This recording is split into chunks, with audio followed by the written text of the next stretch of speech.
Hare Krishna devotees, welcome to Shloka Day. Today's Shloka is Shloka number 71, chapter 8. Shraddhavananasuyascha Shraddhavan anasuyascha Shrunuyad apiyo naraha Shrunuyatapiyo naraha Topi mukta shubhal lokan Soऽpimuktas subham lokan Prapnuyat punyakarmanam. Prapnuyat punyakarmanam. Word for word meaning, translation and purport by His Divine Grace, Srila A.C. Bhaktivedanta Swami Prabhupada, Srila Prabhupada Ki Jai. Shraddhavan, Shraddhavan, faithful. faithful. Anasuyaha, Anasuyaha, not envious. not envious. Cha, And and Shranuyat, Srinuyat, does hear. does hear. Api, Api, certainly. certainly. Yaha, Yaha, who. who. Naraha, Naraha, man. a man. Saha, Saha, he. he. Api, Api, also. also. Muktaha, Muktaha, being liberated. being liberated. Shubhan, Shubhan, the auspicious. the auspicious. Lokan, Lokan, planets. planets. Prapnuyat, Prapnayat, he attains. he attains. Punyakarmana, Punya karmana, of the pious. of the pious. Translation. And one who listens with faith. And one who listens with faith And without envy. and without envy, Becomes free from sinful reactions. because free from sinful reaction. And attains to the auspicious planets. And attain to the auspicious planets Where the pious dwell. where the pious dwell. So Krishna has been talking about the benefits of preaching, the benefits of studying the Bhagavad Gita, using your intelligence, and now the benefits of just hearing, but with faith and again without envy. Then the benefits are noted here by Krishna. So Srila Prabhupada writes in the 67th verse of this chapter, the Lord explicitly forbade the Gitas being spoken to those who are envious of the Lord. In other words, Bhagavad Gita is for the devotees only. But it so happens that sometimes a devotee of the Lord will hold open class, and in that class, not all students are expected to be devotees. Why do such persons hold an open class? It is explained here that although not everyone is a devotee, still there are many men who are not envious of Krishna. They have faith in him as a supreme personality of Godhead. If such persons hear from a bona fide devotee about the Lord, the result is that they become at once free from all sinful reactions, and after that attain to the planetary system where all righteous persons are situated. So the benefits of hearing the Bhagavad Gita is that your sins are wiped out and you will go to the upper planetary systems where pious people live. Therefore, simply by hearing Bhagavad Gita, even a person who does not try to be a pure devotee attains the result of righteous activities. Thus, a pure devotee of the Lord gives everyone a chance to become free from all sinful reactions and to become a devotee of the Lord. So even your journey to becoming a devotee begins with hearing the Bhagavad Gita. Generally, those who are free from sinful reactions, those who are righteous, very easily take to Krishna consciousness. The word punya karmanam is very significant here. This refers to the performance of great sacrifices like the Ashwamedha Yajna mentioned in the Vedic literature. Those who are righteous in performing devotional service, but who are not pure, can attain the planetary system of the pole star or Dhruvaloka. where Dhruva Maharaj is presiding. He is a great devotee of the Lord, and he has a special planet which is called the pole star. So even listening to the Bhagavad Gita can help one eliminate all of the simple reactions that we have had accumulated over many lifetimes. From another parampara, not everyone has the intellect to comprehend the deep imports of the dialogue between Sri Krishna and Arjuna. Here, Sri Krishna reassures that if such people merely hear with faith, they will also benefit.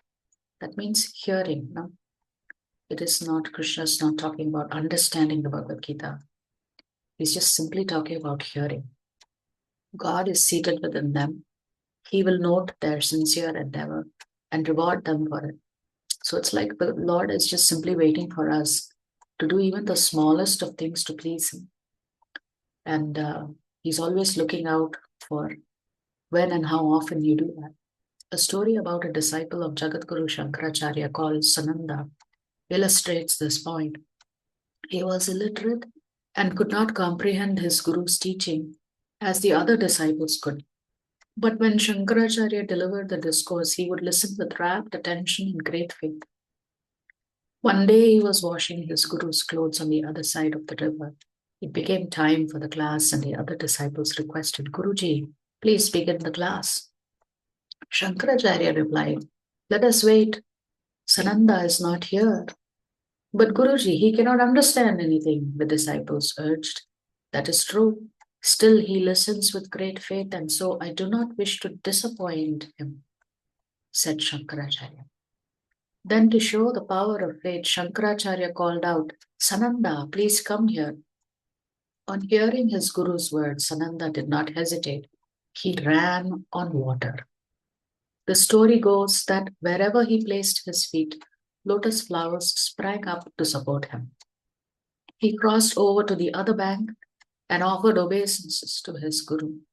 At that time, a stuti, verses in praise of the guru, emanated from his mouth in sophisticated Sanskrit.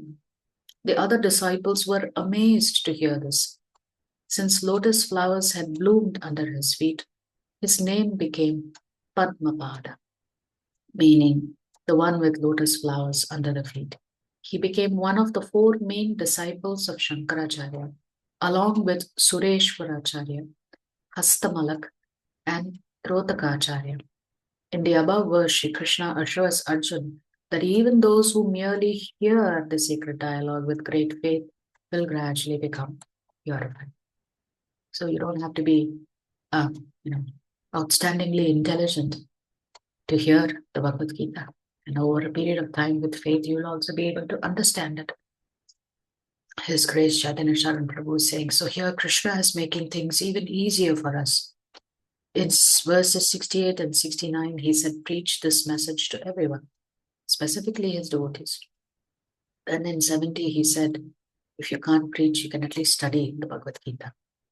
In 71, he's saying, if you can't study scrutinizing, then at least you can hear the Bhagavad Gita. It is like putting a rope down and down for the person who has fallen in a well. Like the first option is given that take the rope and climb out. But the fallen person says, I can't climb out.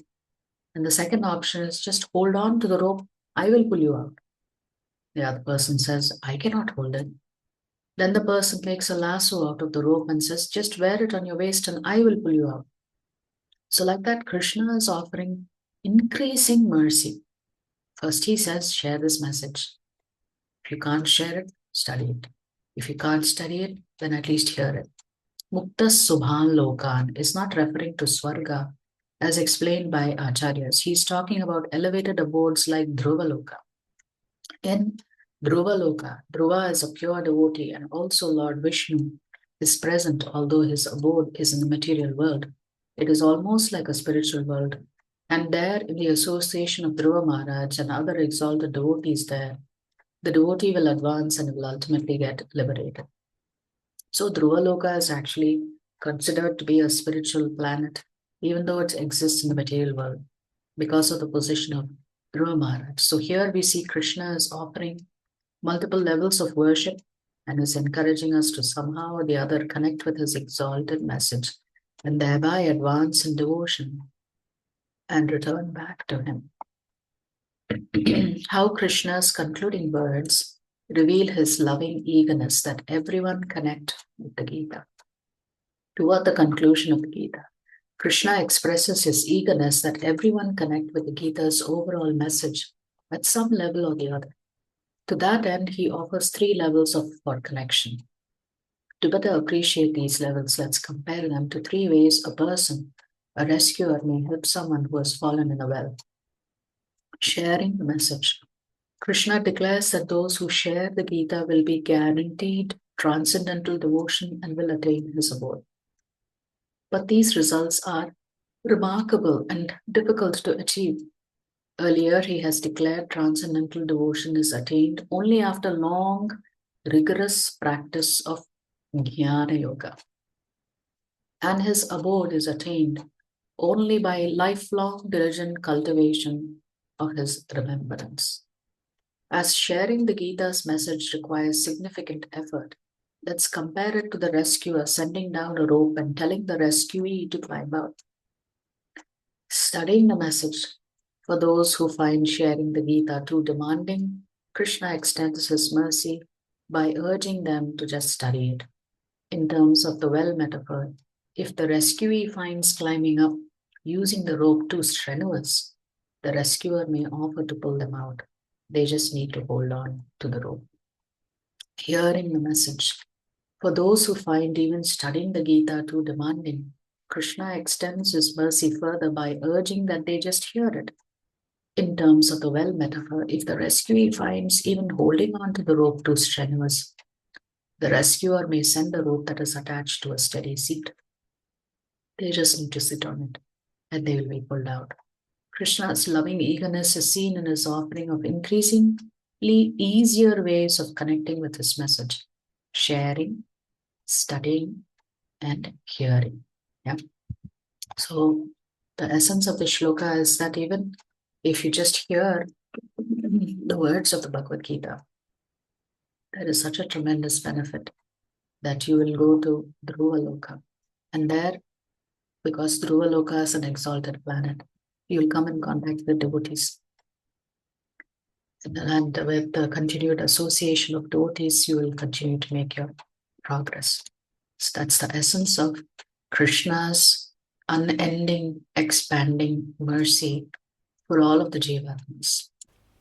If you like our videos, please subscribe to our channel and turn on the bell notification.